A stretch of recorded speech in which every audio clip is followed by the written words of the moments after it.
Dalam video amatir warga, terekam sebuah truk terguling di jalur Gumitir, Dusun Gumitir, Desa Sidomulyo, Kecamatan Silo, Jember, sekitar pukul 7 Selasa pagi. Awalnya, truk jenis Mitsubishi Fuso dengan nomor polisi P8747UV bermuatan 5 ton ikan lemuru dari Kecamatan Puger, Jember, berjalan menuju pabrik ikan di Kecamatan Muncar, Banyuwangi. Tepat di kilometer 37 jalur Gumitir, truk yang dikendarai Suniran, 57 tahun, terpeleset minyak ikan yang membuatnya hilang kendali, kemudian menabrak sebuah pohon dan terguling menutup seluruh badan jalan. Akibatnya, arus lalu lintas dari arah Jember dan arah Banyuwangi lumpuh total. Jadi setir saya terus lempeng, nggak bisa di kanan, nggak bisa. Terus otomatis sini, box saya miring kan, jadi setir kanan, box kiri, terus kena ini. Nah, langsung mental kiri, mental ke sana box ya. Tarik ke kiri, kena itu, keleneng itu. Sampai, langsung terbalik ini. Jadi berat, malah mental total ini. Akibat kecelakaan tersebut, arus lalu lintas dari kedua arah mengalami kemacetan sepanjang 2 km. Polisi dibantu warga mengevakuasi truk agar arus dapat dilewati kendaraan, namun dengan alat seadanya, bangkai truk baru bisa dievakuasi hingga separuh badan jalan. Polisi menerapkan sistem buka tutup untuk mengurangi kemacetan. Kendaraan tersebut awalnya bermaksud mendahului bus yang ada di depannya, namun pada saat di tikungan ada ceceran bekas minyak atau oli, sehingga kendaraan truk tersebut terpelanting menumbur pohon dan terguling melintang di sepanjang jalur Gumitir. Untuk arus lalu lintas sendiri dan kemacetan sampai berapa kilometer dan? Untuk kemacetan yang dari lokasi menuju ke arah Jember atau ke arah barat diperkirakan sekitar 1,5 km. Begitu juga yang menuju arah Banyuwangi sekitar 1,5 km. Hingga kini evakuasi masih menunggu datangnya truk bantuan bongkar muatan. Tidak ada korban jiwa dalam kecelakaan tunggal ini, namun kerugian material disinyalir mencapai 2 juta rupiah. Dari Jember, DKA Jember TV melaporkan.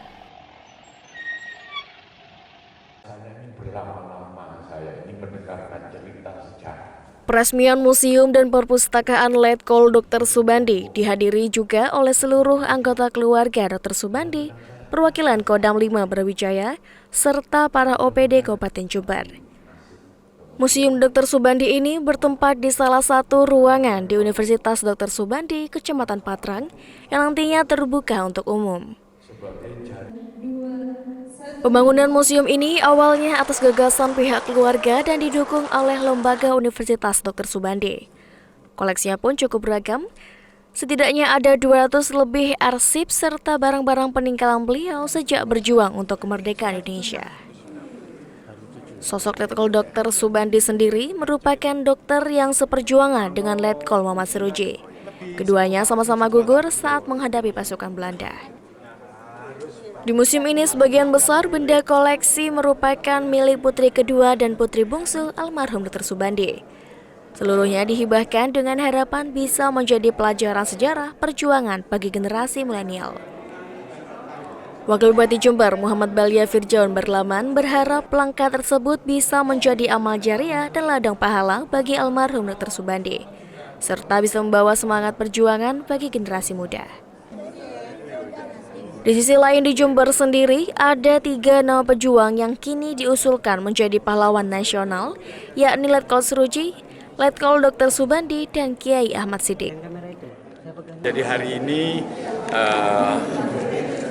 Universitas Dr. Subandi, UDS, ini meresmikan perpustakaan sekaligus museum Dr. Subandi.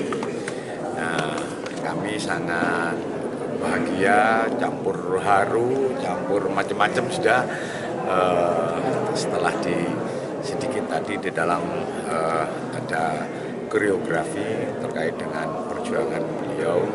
Kami berharap dengan peresmian perpustakaan dan museum ini menjadi inspirasi dan bukti sejarah bagi generasi penerus kaula muda untuk bisa memperjuangkan dan meneruskan semangat daripada beliau Dr. Subandi. Pengunjung yang hadir nantinya bisa melihat secara langsung arsip letkol Dr. Subandi semasa berjuang melawan penjajah Belanda, serta foto-foto dan benda asli peninggalan almarhum Dr. Subandi. Kurasi atau kita koleksi dan kita membuka diri juga untuk masyarakat yang mungkin menyimpan. Ini terbuka untuk umum? Terbuka untuk umum, bahkan pengisiannya itu akan dikatalog oleh pengelola. Ini sebagian besar dari keluarga atau? Semua dari keluarga, semuanya, belum ada yang dari luar. Dan keluarga berbesar hati untuk menyerahkan kepada Universitas Dr. Subandi. Dari Jember, Yudi Hadi, Jember 1 TV melaporkan. Keluarga TKI asal Kecamatan Silo, Jember ini langsung melakukan video call dengan 8 TKI yang tertahan di Kamboja. Disaksikan petugas dari Dinas Tenaga Kerja Jember, ke-8 TKI yang diduga menjadi korban tindak pidana perdagangan orang atau TPPO itu berharap dan meminta untuk segera dipulangkan ke Indonesia usai dibuang perusahaannya di pinggir jalan. Ke-8 TKI itu adalah Nasir, Dedi, Raimah, Latif, Dana, Rizky, Astuti, dan Maimunah. Beruntung ke-8 TKI tersebut kini telah ditampung oleh KBRI setempat setelah mereka ditemukan di pinggir jalan atas laporan temannya yang terlebih dahulu berhasil pulang ke Indonesia. Rencananya, ke-8 TKI itu dalam waktu dekat akan segera dipulangkan ke Indonesia sembari menunggu proses dokumen pemulangan. Menurut Ahmad Zaini, TKI saat berada di Kamboja, ia bekerja di perusahaan scammer dan perjudian. Jika pendapatan tidak sesuai target, maka perusahaan tidak memberi makan pekerja, atau jika salah satu teman yang memenuhi target, hasil target temannya dibagi rata dengan teman yang tidak memenuhi target. Karena terus tak memenuhi target, mereka kemudian dibuang ke pinggir jalan. Modus operandi perusahaan ini adalah penipuan dan berkantor di sebuah apartemen. Ahmad Zaini juga mengaku jika dirinya dan teman-temannya berangkat ke Kamboja dengan cara tak resmi dan ada sindikatnya. Karena butuh pekerjaan untuk memenuhi kebutuhan keluarga, Zaini terpaksa berangkat dengan cara itu bersama istrinya. Dan ternyata benar, jika pekerjaan yang digelutinya ternyata adalah perjudian. Beruntung atas bantuan Kapolda Jatim, mereka dapat pulang berikut 8 temannya yang kini masih proses pemulangan. Akhirnya pihak perusahaan juga tahu, ketakutan juga. Bilang sama istri saya itu kemarin, perusahaan itu, mafia itu. Ini suami kamu ini orang apa ini? Kok laporan ke sana kemari di Indonesia ini bawa-bawa perusahaan. Di sini itu kelihatannya suamimu itu kayak orang bodoh, tapi kalau di Indonesia kok pinter suami kamu ini. Akhirnya semua dikeluarin itu. Dianterin itu, tapi diturunin tengah jalan itu, termasuk istri saya. Gitu ya. Ditelantarin di sana. Iya. Mas, itu perusahaan apa itu, Mas? Bukan perusahaan sih. Tempat perjudian. Perjudian ya. Scammer di sana. Scammer. Jadi scammer di sana ya. Semua itu scammer semua itu. Iya. Makanya yang kenal sama agen itu istri saya. Agennya Jember atau Jember udah ditangkap kok, ada di Polda semua sama sindikatnya itu. Insya Allah itu kalau nggak salah hitung saya udah 13 orang itu. Yang udah diambil ya. Udah diamankan oleh Polda itu. Sindikatnya itu. Sementara itu, Rida Herawati, Subkoordinator Perlindungan Pekerja Migran Kantor Disnaker Jember, mengaku pihaknya akan terus melakukan koordinasi dengan KBRI Kamboja dan pihak terkait untuk segera memulangkan TKI yang diduga menjadi korban tindak pidana perdagangan orang. Insya Allah kita sudah koordinasi dengan BP2MI, dengan pemerintah Provinsi Jawa Timur, dalam proses bagaimana agar segera pulang. Ya. Sudah berapa lama, Bu, yang 8 ini di Kamboja? Berapa ya, kan itu Mas Jaini sama Mas Anu dipulangkan dulu karena itu termasuk TPPO, jadi langsung penanganannya oleh Polda Jawa Timur. Mungkin meskipun ini nantinya mungkin datang ya pastinya masih harus ke Polda ya karena ada sangkut pautnya dengan yang memberangkatkan. Dari Jember, DKJ Jember TV melaporkan.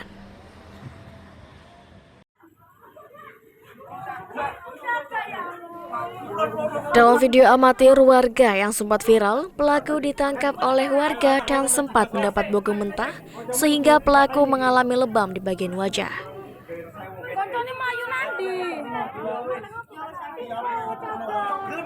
Kemudian warga menyerahkan ke kantor polisi. Ternyata pelaku adalah Ahmad Khairuzzatullah, umur 32 tahun, warga Kencong yang merupakan seorang residivis kasus perzinaan. Pelaku lainnya adalah Dimas Nur Ihsan, umur 23 tahun, alamat Dusun Kerajaan Kencong. Kasus apa, Pak? Pendidikan. Rencananya mau dijual kemana? Masih belum tahu. Masih belum tahu. Apa ada pesanan? Tidak ada. Terus bagaimana cara ngambilnya tiang itu? Pakai apa? Pakai linggis. Sejumlah barang bukti juga diamankan petugas, yaitu 2 tiang wifi dan mobil pickup L300 warna hitam Nopol N9664YA yang dalam kondisi rusak akibat diamuk massa. Atas perbuatannya, pelaku akan dijerat pasal 263 ayat 1 dan 4 KUHP dengan ancaman 7 tahun penjara. Kita mengungkap pencurian tiang wifi sebanyak 2 tiang di Desa Keraton, Kecamatan Kencong, Kabupaten Jember. Berapa pelakunya, Pak? Yang kita amankan 2, Bapak. Apakah pelaku termasuk residivis, Pak? Salah satu dari pelaku yaitu saudara Ahmad, dia adalah residivis. Dalam kasus? Dalam kasus persetubuhan anak. Dari Kencong, Sugito, Jember TV melaporkan.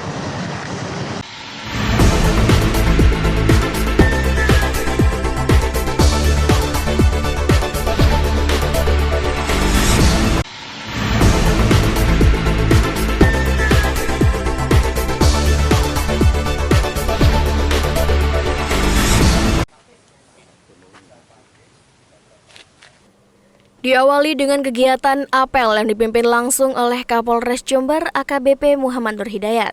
Gotong royong pembangunan gedung sekolah SDN Pakis 2 Kecamatan Panti ini dilakukan oleh puluhan anggota kepolisian Resor Jember dan personil TNI serta warga sekitar. Kegiatan sosial memperbaiki sekolah rusak yang belum tersentuh perbaikan ini sebagai bentuk kepedulian Polri dalam memajukan sektor pendidikan. Diketahui rusaknya bangunan SDN Panti 2 selama lebih dari 5 tahun tersebut sempat menjadi viral setelah diunggah di media sosial. Akhirnya sekolah tersebut langsung mendapatkan atensi dari Kapolri agar ditindaklanjuti oleh Polres Jember. Pembangunan ruang kelas 1 dan 2 ini juga merupakan rangkaian kegiatan memperingati Hari Bayangkara ke-77 yang diperingati setiap tanggal 1 Juli. Memeriahkan HUT Polri yang ke-77, kami melaksanakan kegiatan, salah satunya adalah bakti sosial, di mana di sini ada satu sekolah SD dan kebetulan memerlukan pembangunan sedikit gitu, tapi renov kecil-kecilan, dan kami sudah kolaborasi dengan para tokoh-tokoh masyarakat juga setuju untuk membangun atau merenov gedung SD yang mengalami kerusakan. Dan harapan kami, Bapak Kapolri menitipkan salam kepada seluruh warga Jember. Dalam HUT Polri yang ke-77 ini, kami Polri siap untuk istilahnya bersinergi dengan Pemda, melayani warga. Salah satunya adalah melaksanakan gotong royong. Pihak sekolah SDN Panti 2 mengapresiasi langkah kepedulian kepolisian Resor Jember dalam membangun gedung sekolah mereka, sebab kondisi bangunan rusak membuat sekolah kesulitan untuk mendapatkan siswa baru. Pada tahun ini, hanya 5 calon siswa yang telah melakukan pendaftaran dari target 28 siswa baru sesuai dengan rombel yang ditentukan. Datang ke beberapa simpatisan, mereka sudah mulai antusias ingin berlatih di sini. Artinya kita sudah ada gebrakan rehab ruang ini, berarti kepercayaan wali murid mulai tergugah kembali. Terus dengan adanya bantuan sama kerja bakti dari Polres ini bagaimana? Sangat membantu sekali. Selama ini kami bingung untuk mengeksekusi bangunan yang rusak. Sudah diajukan ke dinas terkait, Pak? Selain di SDN Panti 2, aksi gotong royong membangun sekolah negeri oleh Kepolisian Resor Jember rencananya juga akan dilakukan di beberapa titik bekerja sama dengan Dinas Pendidikan setempat. Dari Jember, Yudisa di Jembatu TV melaporkan.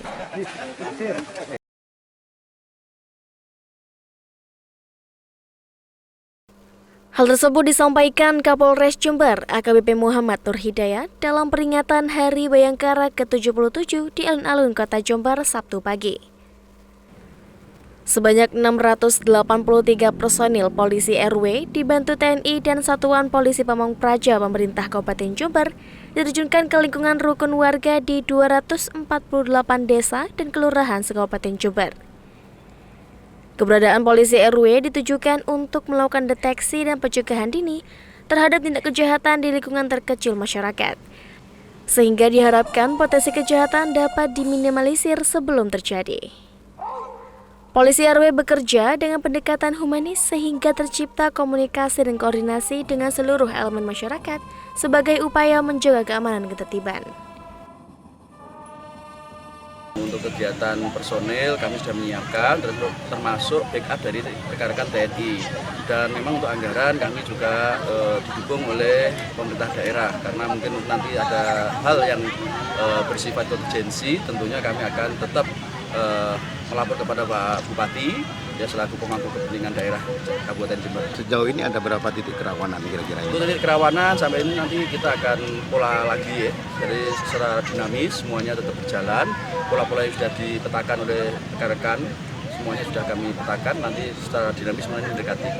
Termasuk mengerahkan polisi RW? Untuk polisi RW semuanya sudah berjalan, ya tugas-tugasnya juga sudah berjalan. Termasuk beberapa kemarin ada penyelesaian kasus konflik sosial, level RW juga semua sudah berjalan. Termasuk program dari pemerintah daerah kita dukung, termasuk juga mungkin dari saran usul dari masyarakat melalui RT RW semuanya sudah kita sampaikan, baik polisi RW ataupun pihak-pihak kecamatan atau perangkat. Sejauh ini potensi konflik karena perbedaan pandangan politik di Kabupaten Jember. Seluruh daerah semuanya punya potensi, tidak ada yang menyampaikan kami tidak ada potensi, semuanya ada potensi. Yang paling penting adalah deteksi dini dan cegah dini, itu yang penting. Dengan tagline hari ini, Polri presisi untuk negeri, menuju pemilu yang damai, untuk menuju Indonesia maju, tentunya ini harus kita syukuri bersama dan harus kita bantu. Apapun Polri harus kita bantu oleh masyarakat kita. Sinergitas antara Polri dan masyarakat yang terus Polri merapat kepada masyarakat, kebaliknya masyarakat pun juga harus membantu, khususnya masyarakat Jember. Apapun yang dibutuhkan oleh Polri, teman-teman Polres Jember khususnya, kita wajib untuk membantu. Dan ini semua untuk kemaslahatan, untuk kenyamanan, kemakmuran bersama kita, kesejahteraan bersama. Tidak mungkin teman-teman Polres akan bekerja sendiri tanpa support dukungan dari masyarakat.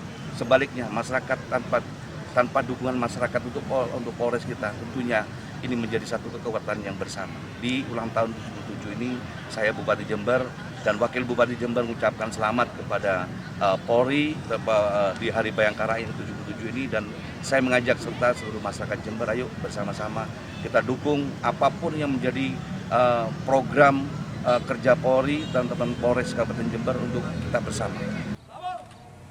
Dalam rangkaian peringatan Hari Bayangkara ke-77, sebanyak 14 orang dari Polri, tenaga kesehatan, dan kader Posyandu mendapat penghargaan atas kinerjanya dalam membantu mengungkap sejumlah kasus kriminal dan kejahatan yang menjadi atensi Polri.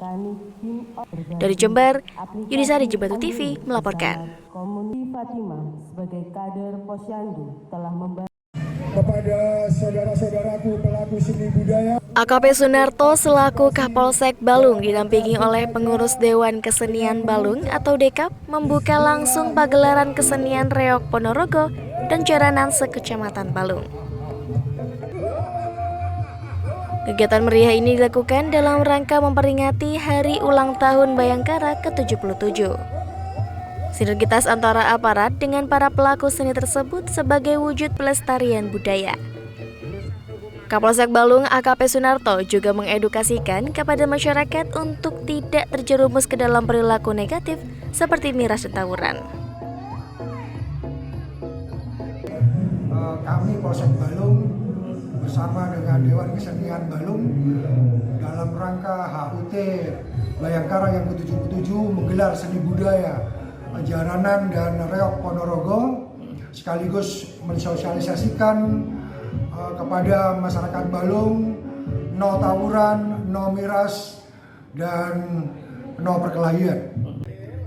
Pesta rakyat ini akan digelar secara rutin karena sangat berdampak terhadap perputaran ekonomi masyarakat sekitar, khususnya para pelaku UMKM. Dari Balung, Emang Sugiarto, Jembatu TV, melaporkan.